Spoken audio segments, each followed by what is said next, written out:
Welcome to Envision Radio from the United Way of Greater Charlottesville and City of Promise and News Radio 98.9, 1070 AM WINA, and brought to you by the Jefferson School Foundation, with Marky and Price coming to you from the studio right here in downtown Charlottesville. And thank God the rain is done because my basement flooded and I'm sick of it. What? Yes. Oh, wow. Yes, like 3 inches. Like my Crocs was 3 flirting. inches? Yeah, my Crocs was floating on the floor. 3 inches? Yeah, it was crazy. Oh, no. Yeah, it was, and then like the Walmart up the street was flooded, like the whole parking lot. Really? It's crazy. I don't know what's going on, but it's a sunshiny day, and we got to keep it that way. That's But right. you know how old people say, we needed it. I I was looking at That's not only that good old rain. people. That's just people with yards. That's people trying to grow grass right No, now. I don't being think it is. I think it's literally people be like old school, like we really needed that rain, but did we?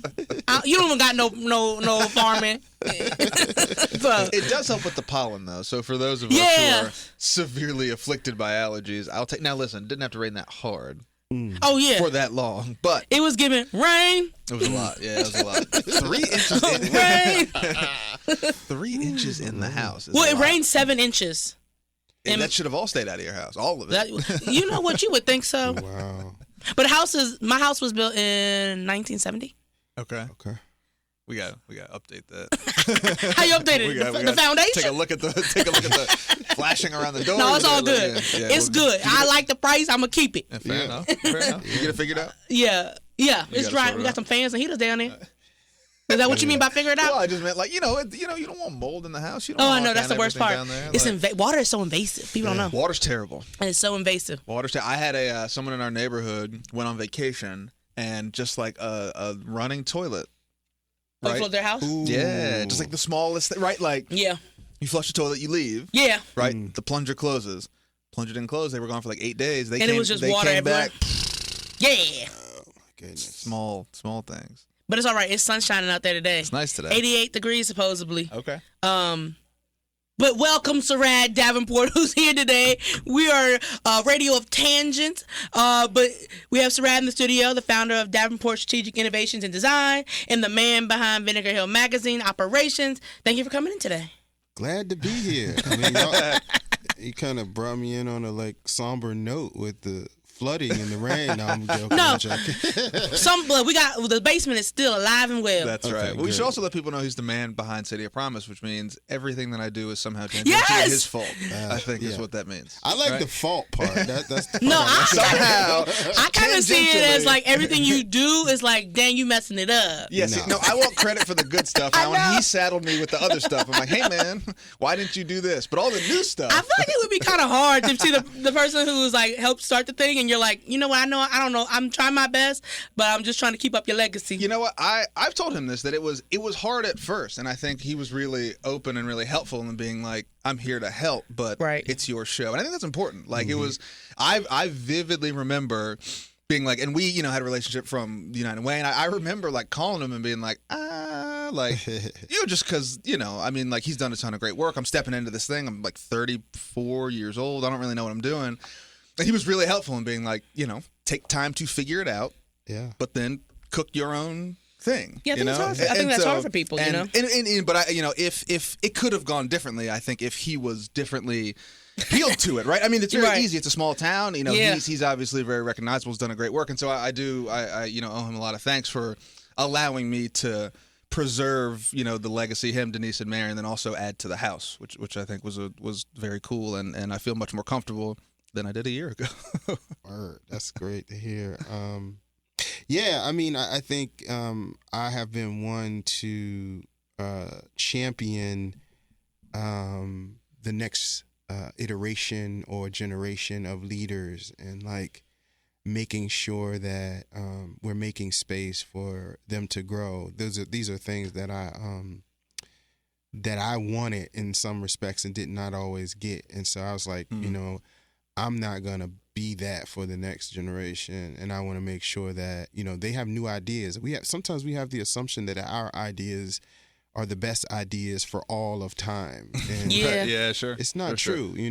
And people have new ideas. They come in at a different time and context, and what they bring to the table maybe even better than what you thought of, and it's okay. You know what I mean? Like, so like that's just been my framework is to I'm an innovator.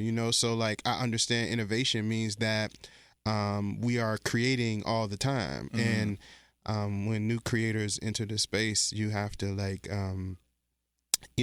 just allow them to create and like be there as a resource. You know what I mean? Like, it's just be there as a resource. So that's just been, my approach to, things like City of Promise. And I didn't do it all right. I didn't do it all well. If you like took a fine tooth comb or a microscope to everything that I did, I'm sure people will have, their grievances on, this thing or the other thing. So I don't want people to like think that it was a very much so a learning experience for me also. So. But I think that the key thing is being consistent, being faithful to the task, being diligent, and respecting people's humanity, and understanding that you're in the relationship business at the end of the day. And so, like, keeping those kind of principles help you. And getting up, just get up and go do it and be present. And that's kind of half the work. That's right. Yeah, I do think that some people don't want to give up. Like, they're like, okay, these new people coming in, well, they're not going to do it exactly I am. I'm in a sorority that had a lot of old heads. And I remember I was the president, right? And every week I would get a call. Well, when we was there, we was doing the March of Dimes. I was like, well, we that's not how it's supposed to go. And I would be like, well, it's my chapter. You had your time, and we respect it. We have faith in all the work you did, but it's time that we get to decide how this thing looks. And I remember being super hard because I like old heads have a lot of love for the thing. When you have a lot of love for something, you want to stick around. You want it to be exactly how you did it. But I think letting people know that, like, young people got ideas. Young people want to make things different. It's the way they see it. Super important. Yeah, and as a matter of fact, we don't have the March of Dimes anymore. We have the Charlottesville 10 miler. No, I'm joking. Like, I don't even know where to find that. Right. Right. Yeah. Putting ads in the yellow page. Oh my Lord. Let's so these are always fun, and we're in this thing now where we started to bring people back. Right, and so this was you said our 4th episode. Yeah, Sarad was on our 4th episode, which would have been 3 years ago. What? Nah, might have been longer. 4 years ago. 2020. Hold on, I have the notes. Let me scroll back here. Yeah, here we go. Yeah, episode 7. 7. Okay. And I knew it was a single-digit number. May 27th, 2021. Over 4 years ago. It's almost exactly 4 years ago. Wow, that's fate. Wow. You hadn't started DSID then, had you? That's what I'm saying. So many things had changed. That's what I was thinking. Because I'm reading here, so we have you were doing consulting. Yeah, I was at TMI. Yeah. Actually, I was actually the VP of operations there. Yep. And I was doing a little bit of consulting there because I came in there as the VP of operations. And, and I started to do a little bit of consulting once I kind of got in that role and jumped on a few contracts. But my main thing was operations. Yeah. That's crazy. That's what I'm saying. I was like, 4 years can change your life.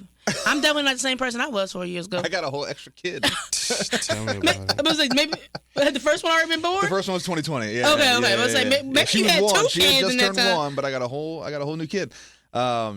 So tell us. Well, let's go back to Go Forward. Let's start from the beginning. So for folks who even if you want to go back, it's episode 7. It aired on the 29th of May in 2021. Go back to the catalog. But tell folks a little bit about coming up and your upbringing, and then we'll bridge the gap. Okay, here in Charlottesville. Yeah. So Charlottesville. I was one of those kids that made it into the 70s barely. Right, I was a 79 kid, born in 79.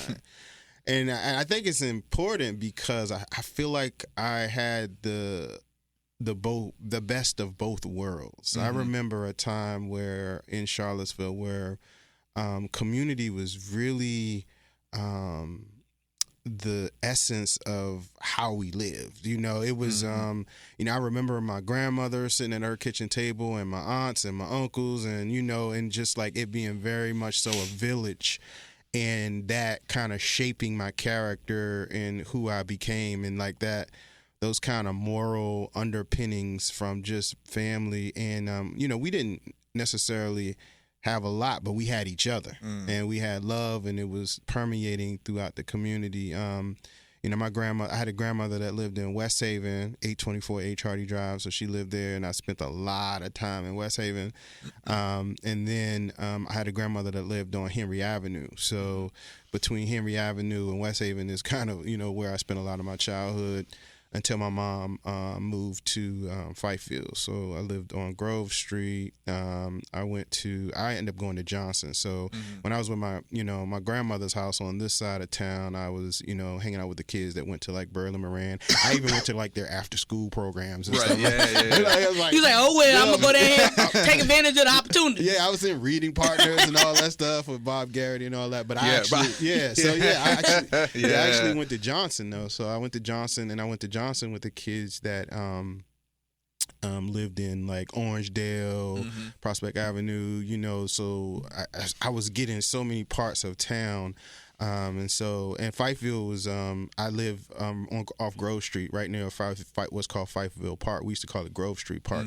And we were very free range kids. I'm talking like you would go out on the streets? Playing in the creek, in the woods, doing like nature trips. We were like what they call back then like latchkey kids. Like my mom was at work and I had a key, and I came home and I took care of things until she got off. You know what I mean? And like, and so I did that till I was about 11 or 12. I went to Walker, and then my mom moved over to, I guess you would say that at that time was like Belmont, in the Ridge Street neighborhood. So we lived over there, and that's where she didn't move from there until a couple of years ago. So I did like all my high school on that side of town. So I lived off of like 6th Street. So you would have like 6th Street at that time, Garrett Square, and now Kindlewood, I believe it's called. So, like, I had this experience in Charlottesville that was so free range. I rode the city buses, like the CTS. You get the summertime card where you can get on the buses for free. I had summer jobs. So, my upbringing was really embedded, and I was deep in the community. I played sports. I think sports was probably like the translator for me, across making friends and things like that. Across neighborhoods, across demographics, across culture. Sports was certainly a unifier, and kind of like a universal language. So that was helpful for me. Just good people along the way that kind of made sure that I was kind of on a certain trajectory. I think back, sometimes you go through it and you're like, man, I did that. And I'm like, no, you didn't. I had like my basketball coach when I was young was the Dean of African American Affairs at UVA, Bill Harris, and so like he was the one that he got me a membership to the Discovery Museum when I was a kid. And so my mom was able to take me to the Discovery Museum. You know what I mean? Sure. So those little things, I went to Westminster, the child care center on Rugby Road as a, and I just imagine me just, bopping over there with my uncle or somebody taking me from West Haven over to Westminster. I had a very amazing early childhood experience. I think that, is kind of the difference maker in my life, my early childhood experience. And then, had some, traumatic experiences in life, but I had a lot of good people around and that, intervened at certain points to make sure that I had an amazing childhood. I just, it was traumatic because you got to imagine during that time, and I'm talking, but like, crack came, in that era too, sure. Like mid 80s, 90s. And so that was very disruptive. And, a lot of people had to, make adjustments to that. And some are still recovering from that time frame. So, but, I was able to kind of navigate some of that, not due to myself, but just by some people around me that were supporting me, coaches, teachers, and others, mentors. So, yeah. What did little Sarad want to be? All these, had a lot of people around you. Talk about your uncles, your aunts. What did that spur in you that you wanted to do? Was it always helping people? You know, it's funny you should say that. I was always somewhat of an advocate for people who, especially people who were getting bullied. You know what I mean? Like, I remember one time I had this kid that was a friend, you know, in the neighborhood, you know, white kid. His name was Ricky. We were really cool, man. And the kids were just bullying him for no reason. They threw his coat up on this abandoned house roof. And I went up there to get the coat. Like you climbed on the roof? And I fell through. It's a scar on my chin. So I got like the marks to show like, you know, my... You was like, I was standing up. Yeah, my advocacy for others. And then, you know, I you know, there was another fight where I got into where one of the, you know, an older kid called one of my friends a name. I was like, you're not going to call my friend that. And it was like, I mean, we were, and I ended up in that fight. Man, these are Sarad stories I've never told. I'm in that fight. I ended up dislocating my knee. Your knee, not their knee. My knee. And I was in the hospital. And this is all, you know, these like, you know, so, and I always, you know, I was always helping kids in the community. Like we had like set up like mock little football teams in the community, and we would get all the kids and, you know, mentor, you know, the kids informally. I didn't know what I was doing, but I was doing it. You know what I mean? You were building stuff. I was doing it, and then I ended up being a camp counselor at the Boys and Girls Club. So, you know, I did that for 2 summers.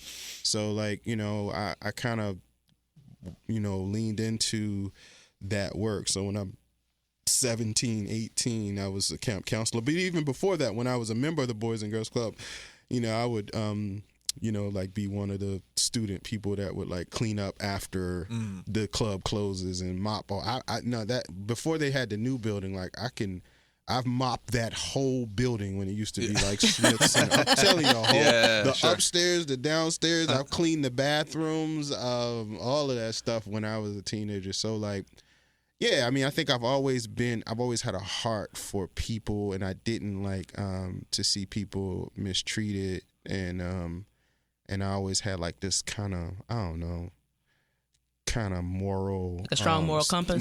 Moral compass. You know, kind of justice centered. I think that came from I talked about my grandmother and them earlier because they were strict. They were like, I remember one time I said a curse word. And it was like the end of the world. It was, like, was it a real curse word, or was one of them words that's not a curse word, but grandma said you can't say? Like no was a curse word, so it was one of them. No, it was one of them real ones. Oh, the real ones, the 4-letter ones. I tell you, it was a. Yeah, 4. Yeah, right. Yeah. All the worst ones are. And then, you know, so I was sitting on my grandmother's porch in West Haven, and she had like a fresh cucumber, and I'm just eating my cucumber, and then this older kid comes up. He's like, "Man, you should put some salt on that cucumber. You ever had salt on your cucumber?" I was like, "You know what? It's not a bad idea." So I went inside and I got the salt out of the kitchen. And then I sprinkled a little salt on it. I was like, and then I ate it. I was like, that's pretty good. And then he said, man, let me see the salt. And so he took the salt and dumped all of it on my cucumber. And so I let out a B word, and my grandmother, she was like, what? Yeah. Get in this house. It was like, but you don't know what he did to me. Right. And she was like, I don't care what he did. You don't use those words. I'm like, wow, you know. So like I had. I seen my grandma wash my older cousin's mouth out. Is that right? For people, you know, you see something in a movie. You see something in a movie, like people like that's an exaggeration. Yeah. No, I seen her. She was like real. I didn't see her hit somebody over the head with a plastic picture because he was trying to get away from her. Oh, that for sure. And she was trying to get him, and so she grabbed the closest thing. She said, and broke the plastic picture. Yeah, bro. I mean, she had the handle in the hand. The slipper throwing is my favorite thing that people don't believe, like how accurate people's grandmas are with shoes. Yeah, no. I mean, from like a. Like she washed his mouth out with real soap. Oh, and I was crying too. I'm scared. I said, well, let me keep my mouth shut. Yeah. She was one of them old school ones. I said, well, and she live out there in the country in the sticks. I was scared. Sure. We spent all our summer there, so grandmas, man. Yeah. They don't play around. Yeah, you learn that like moral, like, you know, compass that kind of like right and wrong and justice centered, like depending on like and that was kind of big and central to, you know, my upbringing. So I feel like that was embedded in me. Not to say I did everything right in life, but I know. Yeah. You know how they say now, you know right from wrong. Right is right and wrong is wrong. I know that. You know what I mean? Yeah. You know, not that I'm 100% practitioner. I don't think anybody is, but I try to. I work towards it, and I try to. If I'm in a position where I have to like push it forward, I try to do my best. So talk about kind of your late teens and sort of your early career, right? Okay. And so coming out of Charlottesville, so you've got all these rich experiences growing up. Where does that take you, right? So leaving Charlottesville High School, and then what are the next sort of 4 or 5 years look like?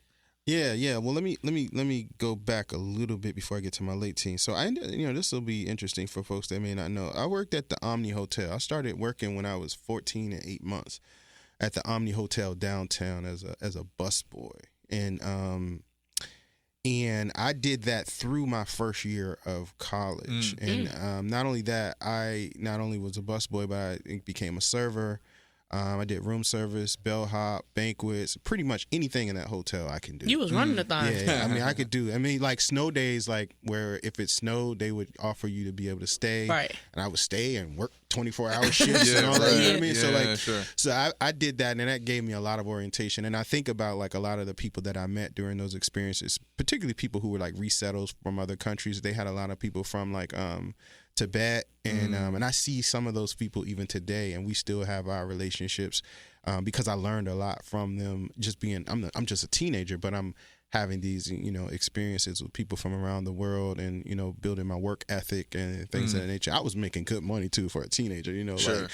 like with tips and everything, and so I did that transition to. I was not a great student up through the 10th grade. I'll be honest with you. In fact, I got to give my mom credit here because she went to the guidance counselor. Evidently, I did well on standardized tests. And so there was this kind of, lingering undertone that he's capable. And my mom believed that too. And I would have sparks of, there would be sparks of brilliance from time to time when I felt like it. Because in the neighborhood, a lot of times it wasn't cool to be smart. It was not cool. Yeah. You could like... you get that could cause problems for you if you like kind of performing in a way that is separated you from your social group. So that's right. But 10th grade, end of the year, I had like a 1.9 GPA at CHS, and my mom went to the guidance counselor, and she was like, my son's going to college, and the guidance counselor looked at her and said, "How?" And she's like, "Well, this is what you're gonna do." She said, "You're gonna put him in the class. You're gonna put him in the event. We're gonna see how he does." Right. And so they put me in all like advanced class, honors, and all those classes in the 11th grade. Aced them all. Yeah, some people are just bored. I've heard that like, sure, I'm acting up because y'all taking too long to learn 2 + 2. I already know it, so I'm gonna be messing around in the back. Yeah. Well, and you see that, and we've seen this a lot with elementary school kids in particular, right? Yeah. Where the instruction is harder to level. Mm-hmm. Yeah. You have that kid who's like a behavior problem, Yeah. but it's really because he's done in 10 bored, minutes, and so yeah. it's just like boop, right? And so the ability to sort of structure yourselves around that particular thing is an interesting case study, right? Yeah. Where you're like, no, that kid's not like, he's not behind. The problem is you can't keep him in class. Yeah. Right. Like he's the one. We've had that kid who's like in the hallway, like leaving the building, and then they test him and they're like, oh my God.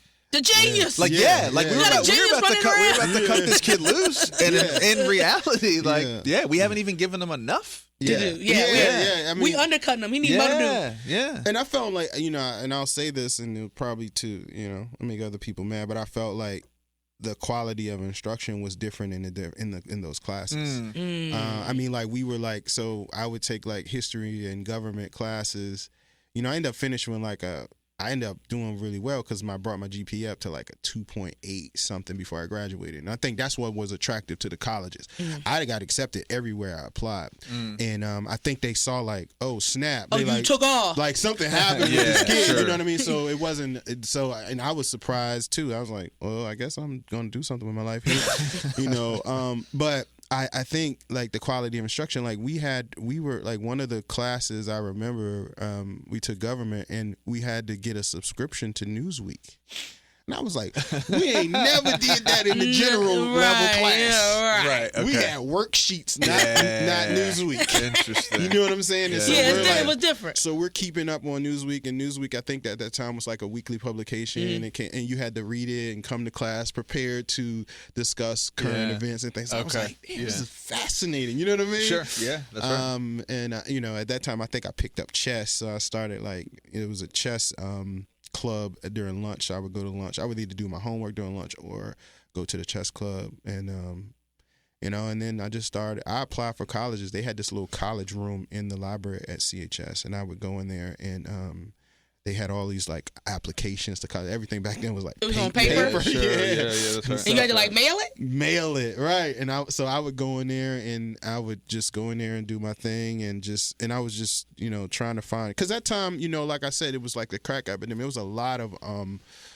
traumatic situations that were happening in communities, like violence, and there was a lot of just you know, kind of awful things as a result of, like, you know, mass incarceration, all those things. And I was like, you know, I need to find something else to do, because this is not a good environment for me at, you know, 17, 18, 19 So were you trying years to leave? I was trying to roll up out of here. Yeah. I didn't even apply to UVA, right? Oh, okay. I didn't even apply whatsoever. So, in fact, you know, so I went to ODU to their, I guess it was kind of like, or it was kind of like, I forgot what they call it, preview.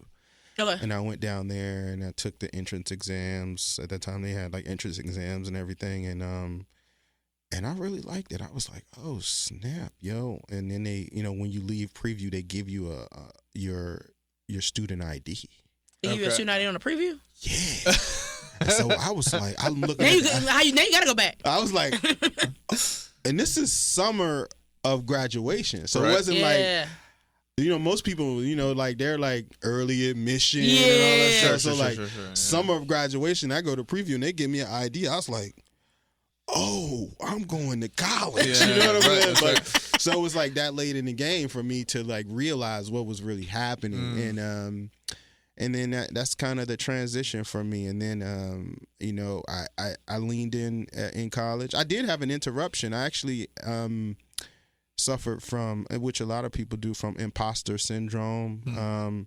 I get to college because, you know, I'm leaving Charlottesville. I'm thinking, not that smart. So let me go to college. I'm going to work really hard because they'll probably kick me out of here, you know. And so I get there in my first semester. I get a 3.74 GPA first semester of college. I was like, oh, I'm not stupid, you know, like I've been made to sometimes believe. And that was shocking to me. That, you know, it was troubling. I was like, you know, my life has been a lie, you know, like, and so, and I had a few instances of like imposter syndrome throughout my life. But so I left school for a semester, but I had met some folks down in school, and I went to Europe for the summer. Dang. I can't imagine being in Charlottesville and then going to Europe. You know what I'm saying? Like, I went to Europe. I went to Amsterdam, Rotterdam. I went to The Hague, Belgium. Just, you know, just running around on a train. You know what I mean? Yeah. And then, and it just dawned on me. Like, I was like, I'm going back to school. Yeah, you know, like it's a big world out there, world. And you need to like prepare for it and have all of the experiences that will allow you to kind of navigate this world. So that was my like. You know, that's through like age 19, and then you know, I ended up getting some amazing experiences that really were life changing for me. So at that time, when I went back to school, I started a newsletter on campus. I switched my major from engineering to comms, and because I said I wanted to be a music video producer. I was like, I'm gonna be the next Hype Williams. Okay. You know Hype Williams, Busta Rhymes videos, all Yeah. that. So I was like, yeah, I'm gonna do that. You know, so and I, you know, I was, you know, into hip hop culture and all of that. So I got into comms, and I ended up falling in love with writing, and ended up getting an English minor, and I started a newsletter on campus, built a website, and you gotta imagine this is the late 90s, right? Yeah. And so I take that. One of my friends was interning. Well, he was working at the New York Times Shared Services Center, which the New York Times Company has their International Shared Services Center in Norfolk, Virginia. No kidding. No kidding, right, on the 7th floor. Well, they had the 2nd floor and the 7th floor of the World Trade Center in Waterside, downtown Norfolk. Yeah. And so he said, there's this internship available now for a communications intern. And I was like, check it out. So I, put in my resume, and I put in the package of like the website that I had built and the newsletter I created, and they hired me on the spot, man. Damn. And so I'm making... So back then, I was there for about a year. So from 1999 through, both semesters, and I got credit for it, and I was getting paid. And I had an amazing mentor there. His name is Tom Knopfsinger. I mean, it just changed my life as far as like, I worked on the company intranet site. I did internal communications. I did logos. I did the internal company newsletter. I was assistant editor of that. I did document design, all of that, publishing. Photography, all of that stuff in the comms internship at the New York Times company. So it was dope. But I had a little bit of imposter syndrome there too. I probably could have stayed and made a career out of that place. But I was like, yo, it was a lot. But I did, I left and I just went back to school. But I was able to stay. Usually just stay for an internship for like semester or summer or something. But I was there from first semester, second semester, and into your next year. Yeah, I could have kept going, but I was like, I'm a chill. But that corporate experience at that young of an age, and a little kid coming from Charlottesville, helped me see that. Yeah, again, like when I went to Europe, it's a big world out there. You know what I mean? So, yeah. If you are just jumping in, this is Envision Radio from the United Way of Greater Charlottesville, City of Promise, News Radio 98.9, 1070 AM WINA. Price Markey here with Sarad Davenport. There you're writing. Are you still on the music video path? You're also in Norfolk, so you're in like Pusha T, Pharrell territory. They came like at the end, like so they hit like. It was like early 01, right? 2000. Yeah. So I graduated in 01. Yeah, okay. So like I was aware of their movement, right? Really? You couldn't, okay. Yeah, because I went to school. So you got to imagine those guys are from Virginia Beach. Yeah. So Chad Hugo's cousin lived on campus. Okay. You know what I mean? From the Neptunes. Like, and they were like, that he knew. Like it was nothing for like the Neptunes, some of the Neptunes to be on campus. Even I remember seeing Magoo from Timberland and Missy, because all of them are down there. They would come to the basketball games and stuff. That is crazy. So, That's crazy. So they would just be hanging out. You know what I'm saying? And they was real people. Yeah, and then or the spot was like on Labor Day to go to the beach. So all the celebrities were at the beach. So like this is the lifestyle we were living. You know what I'm saying? Like we were bumping into these people that were like either already fully blown or kind of on their way. Right on the cusp. You know what I'm saying? So like it was a great time to be alive. I can't lie. You know what I mean? And like there were a lot of people doing some amazing things, and pretty much anybody that a lot of the people that I remember that were in Norfolk at ODU at that time are doing. I met Ty Cooper in Norfolk at that time. Was he there? I met Ty. Yeah. Ty in Norfolk? Yeah, he went to Norfolk State, but he had already graduated, but he had started his marketing company and his promotions company, and he was doing stuff on ODU. In fact, that's crazy. I was the president of the BSA at ODU, and I had a few other responsibilities on campus, so naturally we would connect if he's trying to connect with students. Yeah, I met Ty in Norfolk. I thought everybody met him here, so don't even give me the line. Met him in Norfolk 20 years ago. That's 20 funny. plus years ago. So that was like, it's 2000. So that had to be 99, 2000. Yeah, because I remember that moment of that kind of era of hip hop culture, and when that all became really big, and there was that. I mean, that was when Kanye West was socially acceptable and doing things that were pro-social. But that era of hip hop, I think, influenced a ton of people my age, right? Because we were all, it was like that backpack rap kind of thing. Because when I was like 10 or 11. Yeah. And so I remember like the Pharrells, I remember NERD and Clips and all. I mean, I remember all that, and then learning, a bit like even Allen Iverson was kind of in that era, and so then knowing that all those dudes were like, for me, it was like, oh, they're in the same state as me. Yeah. Right? Like, right. I thought all that happened in New York or LA, but there's like all this whole culture thing that's happening at a place that I go to. I thought was really interesting. I wonder, what was that? Well, I mean, you're older at the time. You're an adult, but what is it like being in that? Do you carry some of that with you? Oh or do you yeah, feel man. Like all my a lot of my hustle and my grind comes from Norfolk. Hey. Really? Like for real.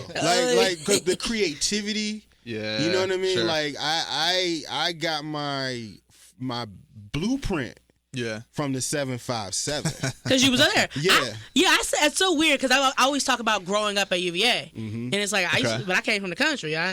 But that was when I grew up there. Really? I don't remember, I remember being a kid, but I don't remember really being myself and like getting into who I am for real until you go off to college. So the place that you were in college is where I grew up. I grew up at UVA, and I am the person that all the culture that I'm around is here. Yeah. So your college is where you really is living. Yeah. That's interesting. He's over here talking about Norfolk Kids Plays. Yeah, I got my blueprint, my identity as a person. I believe I got enough. The experiences, because people were more open to, like here I felt sometimes, I mean, it's no shade. I just felt like sometimes constricted, and people like believe like that, put you in a box kind of. And We so, say that all the time. And so, yeah. Being from here, when I was in Norfolk, it was like, oh, you could be anything you want to be. It was like, you could be the president of this organization. You could work for the New York Times. You could go to Europe. 757. Everybody I know from the 757 rep it hard. Yeah, They rep it hard. Sure. Yeah. You know, it's interesting that you both say that because I've never thought about You that. never went to William. You don't feel like that about? No, I don't. William Mary. You know where mine came? Where? Mine came at Montpelier. Okay. Right? Yeah, it's where you grew Mine up. came from launching that exhibition on slavery in 2016, That and then what makes sense. happened in 2017. That 3 years. That felt like you grew up. Fully like That's your where I thing. found my voice. Yeah, right? That's it's where really I where you found find like, your voice at. how That's I where you talk grew about up. things, how I feel about things, but then what is my expression of that, both personally and professionally, and then what does that look like moving? Like I think if you read what I wrote at 25. It looks nothing like what I wrote at 28. What I wrote at 28 looks exactly what I write now. Okay. Right? Like that. It's that a growing moment, period. right? Yeah. But I never thought about that. And mine didn't come from college because my college experience was so colored by like I was doing a thing. It was That's just so sports, true. right? I wasn't experiencing Yeah. anything else. I was Right. told where to go, where to eat, what to do, when Right. to You was do like, it. it was like you was at home. I was right. I mean, I was just moving where people would point and shoot. Yeah. Right? You go here, you go here, you go here. And then when I grew up, I went to Europe, but I went to Europe by myself again to do a thing. So it was still.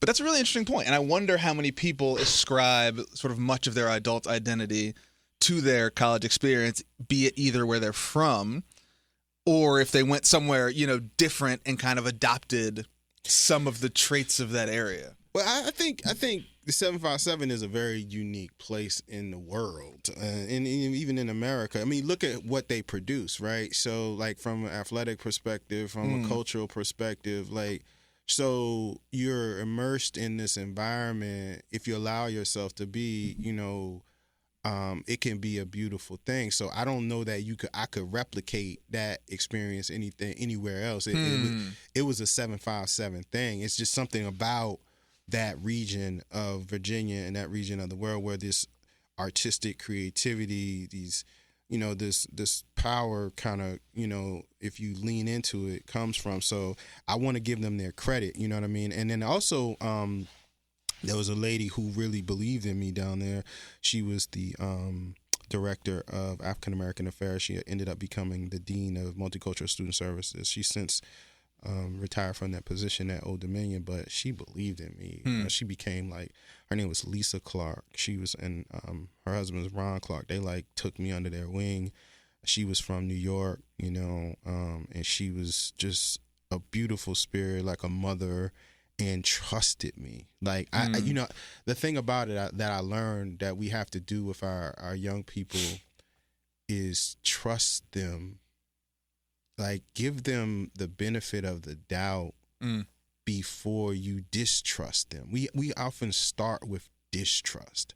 And so she would trust me with a budget and say all right, go make it shake. Sure. When I had to plan a conference, right?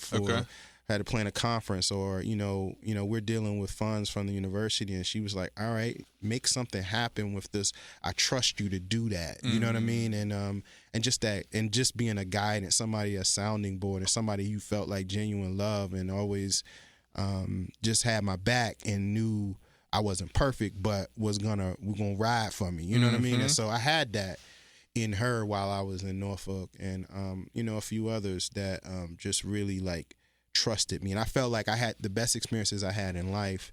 Even when I got into the workforce, my first kind of real big job, they trusted me too. I was like 24 years old. They gave me an American Express card. And they were like, getting a company card is crazy. It's crazy at 24. Yeah. I was like, yo, it was crazy. So, but they trusted me, and I had to manage that trust, right? And I think that so when I work with interns or others, or I try to give them that responsibility, and let them handle it. Even if you have to scaffold it, to say, I'm going to give them this, see how they handle it.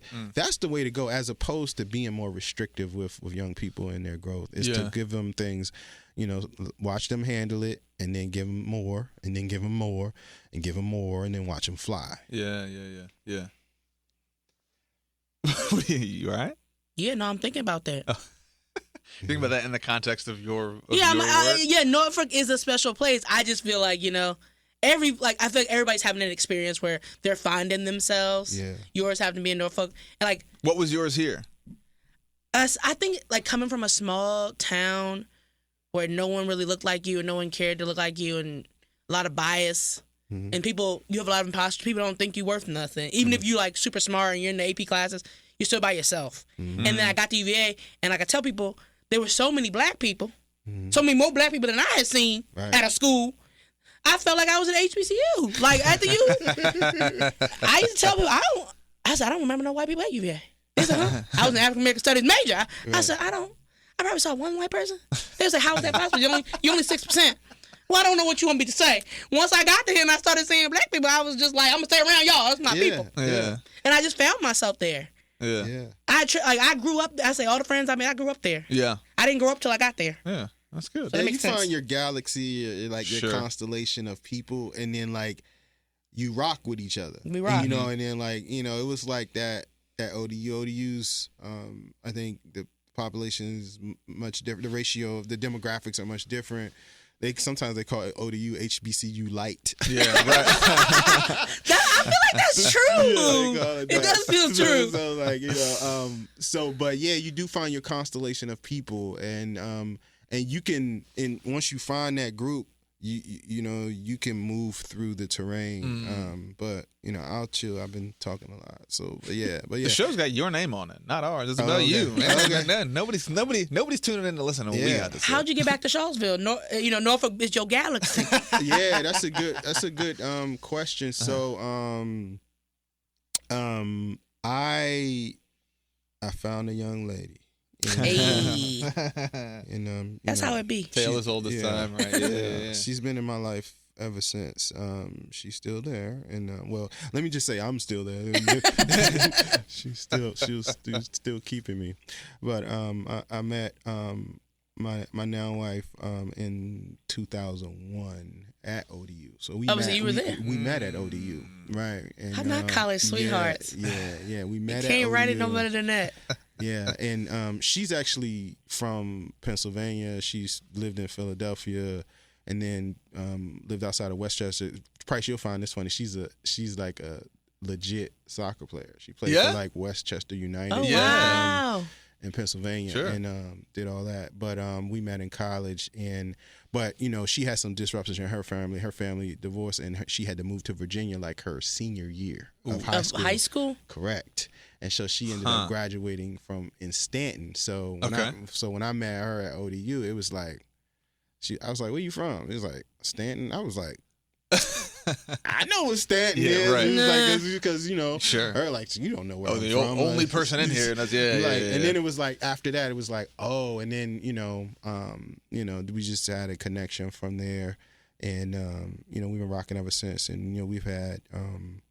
So we decided to, move back here and start raising our family. Our kids end up being kind of like half Charlottesville, half Northern Virginia kids. They spent like half of their time in Northern Virginia. Not like Nova though, right? They're Nova kids, like Alexandria. We lived in Alexandria, and we also lived in Springfield, but Alexandria for probably the first half. And then when we went back, we went to Springfield, which is like, it was right across Braddock Road. It's almost still Alexandria, but But we moved back to Charlottesville to kind of get started. Yeah. Had some help, with the baby. You know what I mean? I do. Right, I do. You know what I mean? Like, mom was here, and her grandmother was across the mountain. Her mom was still, when we had the first baby, her mom was still alive, and so her mom got to kind of witness the first baby, and so you just needed that support, and I had graduated, and it was right after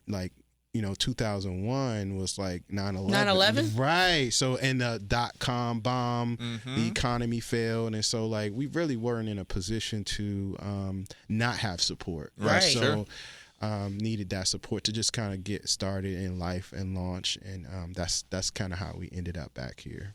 And so, go ahead. So what were you doing here when you moved? So job good question.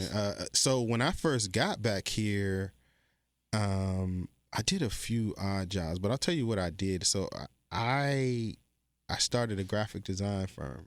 Oh, immediately when you got back? Immediately. Hey! Well, I was doing it in college. I was doing party flyers. Yeah. Right. Okay. And I was like, all right, Yeah. boom. So I started this graphic design firm, and I used to do digital photos. So I would do event photography, and I would also set up on the downtown mall and do photography for tourists and stuff like that. This was before cell phone cameras were out. So you was using you just take a picture, and I had a printer. I had a oh my goodness. a dye sub printer with really nice prints, and tourists would be on the mall, and I would make a lot of money. Yeah, that's cool. I would make a lot of money. Yeah. And then somebody saw me down there from this media organization. It was called EP Media.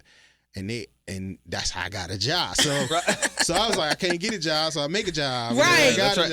And can't get a job, make a job. Yeah, and then I did that job for a while, and then I got picked up later by what then was called AIMR, but now it's called CFA Institute. So I did that for a while, and then after that was my first real job. And once I got that, I just kind of took off, and moved from kind of comms and technology to human services, education, and technology. I had been volunteering. While I was working at CFA Institute, I was volunteering at the alternative school in Charlottesville. Oh. So I would go over there, and I started a digital learning program there at it was at Henry Avenue at that time. We call it Through the Eyes of Our Youth. We got all the kids over there digital cameras, and we took them different places. We took them to the Afton Mountain, and we would do photography, and we would set up displays of their photography, and, and I was doing that on my lunch break. I would run over there, work with the kids, and then come, you know what I mean? And then I decided after a while, I was like, nah, man, I love working with these kids, especially these kids that people want to throw away. And I was like, I never had a problem with them, ever. We're at the alternative school. I never, ever had a problem with these kids. And it was Isn't that interesting? Yeah. And I was like, it's something, I need to be doing this. And so that's when I made the transition and changed my whole life and career. Because I could have I was making good money. I had bought a house. And I said, I had enough social science credits to do therapeutic day treatment, took a major pay cut. And I left my job without a job. I was like, I want to help people. My mom thought I was crazy. Mom was always my wife thought I was crazy. We got this new baby. You got to get right. She's like, you've lost. That's the number one rule. Don't leave a job till you got a job. Oh, I did it. I'm gonna just let you know I have not followed. I did it, and I left a job with nothing to do. Yeah. I figured it out. I did it. But I mean, even when I left, I gave my job because I was like, God, you sure? I'm very spiritual. I'm into my faith, so I was like, God, I don't know about this, and so I gave it I gave the job 3 months notice.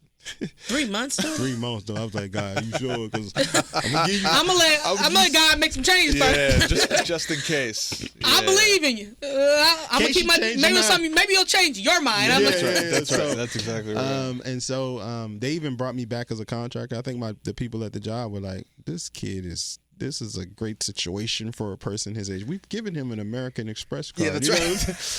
They won't make it sense to them. It won't make sense to them either. So but I did it, and then 2 weeks later I got a job, and so it worked out. It was much less pay, but it sent me on the trajectory of doing the human service and education work that I ended up spending my career doing. Like I spent most of my career in human service, education, public policy. So like that's where I ended up. And I was able to take the communications and the tech and integrate it into that work. And that's kind of like, you know, how we came to that session we did, Price, a few weeks ago, you know, tech for the social sector. Because that's always been a part of my modality. It's like, how can we create these efficiencies, integrating technology? Like when I was at City Promise, we never had a webmaster. I don't know. You got a webmaster? We do. Yeah. So we never had. I was the webmaster. Yeah.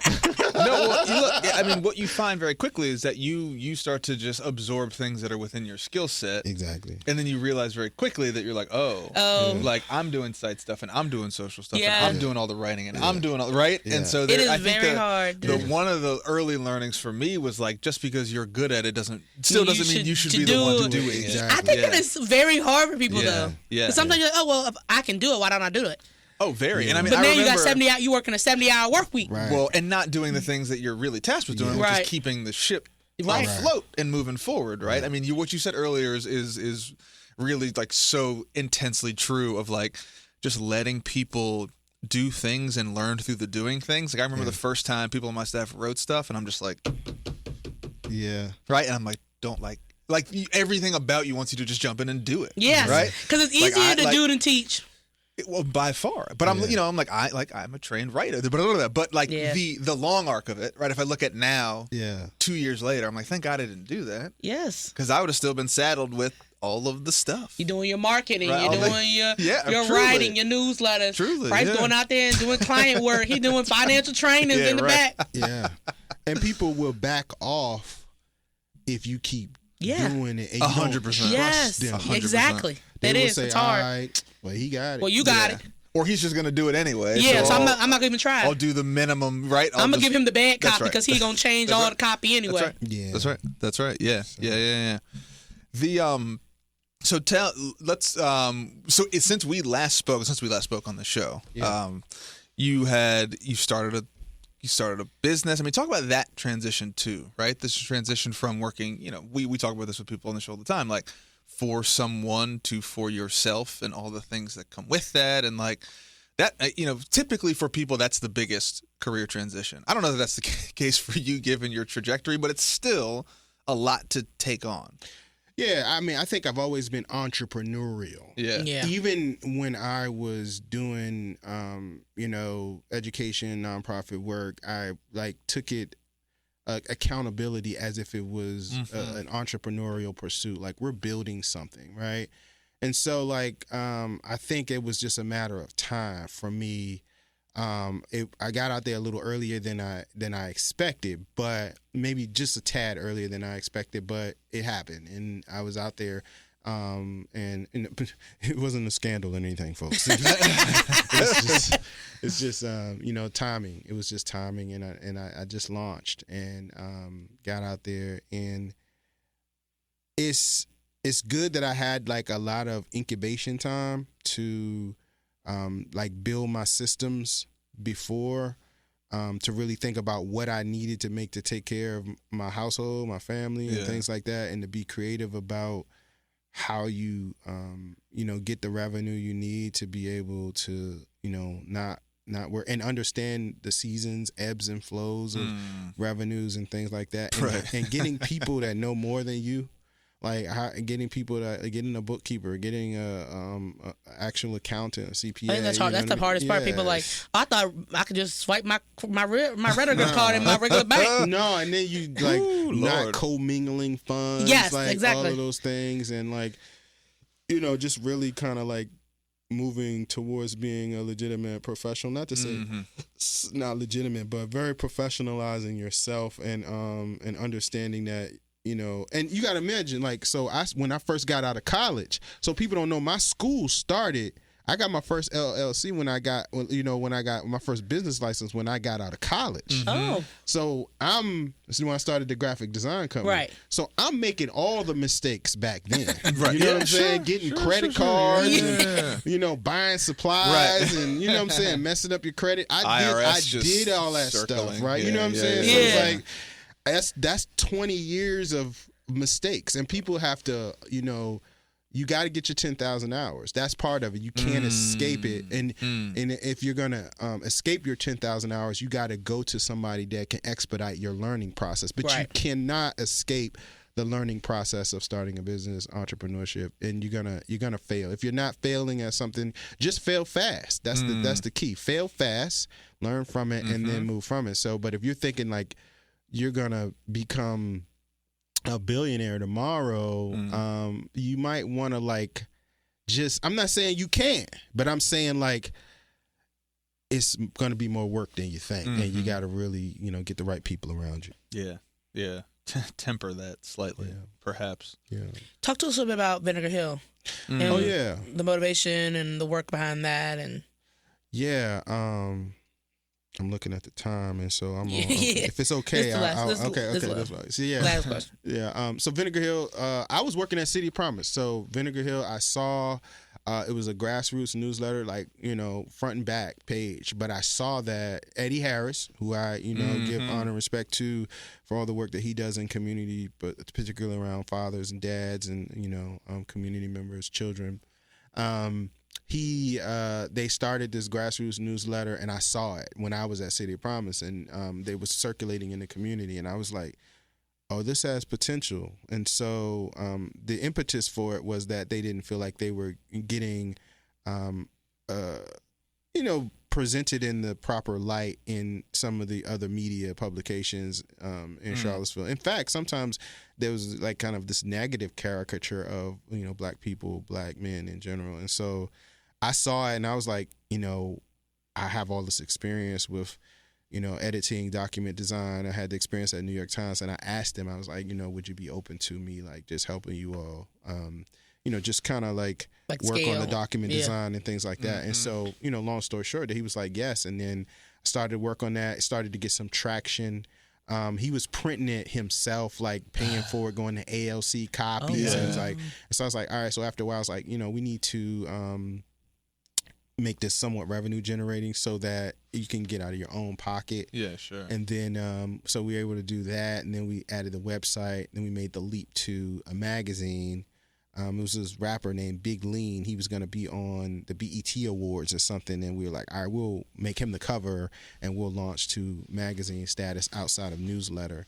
And then we started to like have some we always had great writers. That's what people don't know. Like I was telling people, like I was in a meeting yesterday. And it was like, you have white writers? I was like, yeah, we've had white people writers. Yeah, sure. I didn't know. Yeah, we have. So like, it was a professor, Kelly D. She used to write for us, and like I think and that's not me. That was part of Eddie, like being able to source these writers, but that could write within the context, right, and be respectful of the context. And so, we have all types of writers, commission writers, and now photographers. We were able to get some funding from Meta for Facebook to do the Terman series. We ended up getting some funding from Google through our partnership with the Charlottesville Tomorrow and IMHO Radio, and then we were able to stack on some other. We ended up building the CIM, the Charlottesville Inclusive Media Project, through some of this work that we've been doing, and it's just been a heck of a ride. I never thought it would grow into what it is. We get a lot of people that model or look to us from around the country. I think people in Charlottesville may not know that much, like people that are like, they look to us. I mean, people call me all the time from all of Houston. I mean, different places around the country. It's big. Yeah, that like we're scaled small, but like we innovate. Like that's how I am. I'm always tinkering. I'm always like, test that out, see if that works. You know what I mean? Yeah. And then like, and then some things work, some things don't. But it's been a great ride. We've had great writers. One of our editors went off to journalism school at the University of Texas now. So, we've been able to launch some people out into doing great things. And I'm happy to have been a part of it. It's been since I guess 2012, so it's coming up on like 13, 14 years now. So it's been a long time. The Reflector, which existed in Charlottesville years ago, like early 1900s, only lasted for 3 years. So Dang. So 13 is amazing. Yeah. Hey, we getting there. Yeah. Folks want to learn more about either DSID or Vinegar Hill or chop it up with you. I mean, how do people get in touch with you? How do they either learn more about the work or sort of hit you up for help, support, for whatever the case may be? Let's start with DSID. I mean, you can always go to davenportstrategic.com and you can kind of see, get an idea of what we do. And, it's kind of like a landing page. You can get an idea of our framework for how we work. The magazine, you can always go to vinegarhillmagazine.com and that's pretty straightforward. Follow us on social, Vinegar Hill Mag on Instagram, and DSID. You can follow at DSID LLC on Instagram. And, I'm on LinkedIn. Find me. I'm pretty, you're really accessible. I'm accessible. Yeah. It's like you don't have to I don't have a big threshold you have to go through. Like, you gotta talk to my people first. I do check vibes though. I'm a vibe checker. You know what I mean? So if the vibe's not right, I'd be like, Now go talk to my fake assistant. Right. Yeah, that's right. If you get in touch with my assistant, they'll get in touch with me. My trick is just go anywhere. Yeah. And he'll be there. Just go anywhere. Just show if there's an event, he's there. Yeah. He'll be there. Well, I mean, if it's an event that's about helping people, a lot of times I'm gonna be there. If it's about technology, I go to CBIC. I went to Tuesday Design Society last week, so shout out to them. So I'm a nerd, you know what I mean? So if it's nerdy, you glossed over the chess club thing pretty quickly. Yeah, I'm also a nerd. Yeah. Do you still play? Do you play chess? Yeah. I do play chess. I learned at the Boys and I grew up in the Boys and Girls Club. Oh wow, yeah. I learned how to play chess there. They had a chess club there. They taught me, and I learned how to play Scrabble there. Yeah. And I love Scrabble. See, I'm a maniac. Talk about the word. Yeah, the Boys and Girls Club literally gave me all my hobbies. Yeah. The only hobby that they didn't give me was I started watching anime in college. Oh. So I'm really into anime. Dragon Ball Z and all that. Okay. Yeah, I'm a One Piece girl, but I'm a straw hat for life. Yeah, I missed that era. I was just before anime. My son is it was like into 90s. Kids in the 90s. It's a little younger than me too. Yeah. It's like the 90s. It bridges. A couple of my friends who were in our mid to late 30s caught it, but I think it's sort of like 30 down. 30 down. It's 30 down. If you were a kid in the 90s. Mid 90s, 93 if you were a kid to in the 2000, 90s, you got heavy. Yeah. 90s to 2000s, if you were a kid. Yeah. Animes were huge. Yeah. I'm in the SpongeBob era. That was I like SpongeBob. It came back.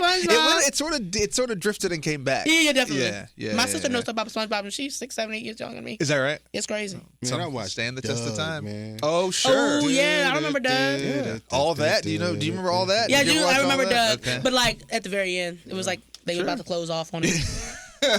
I really got to jump, y'all. Yeah. It's been a pleasure. Thank y'all so much. Man, I love what you're doing. Keep your intensity. Stay focused. Take care of yourself as you're doing all this work for a community, because it doesn't make any sense for you to not take care of yourself while you're taking care of everybody else. So try to find that balance, and just keep rocking. We're supporting you, we're lifting you up in every way. We need you. You're in the game. You're at bat. And we're cheering you on, rounding you around third base, wherever whatever you're doing. So just keep it up. And we're here to support. Thank you so much, Sarad. Yeah. 165 episodes later, we got him back. Big thanks to Sarad. And again, if you like the show, you can find it on your favorite podcast platform, Spotify, Apple Music, Pandora, wherever you get podcasts these days. And again, best way to support us, make a contribution, City of Promise, United Way, any of our wonderful local nonprofits to help us continue doing the work that we do. And of course, this show. Big shout to our friends and sponsors, the Jefferson School Foundation. And for Sarad and Marky, this is Price. See you next week.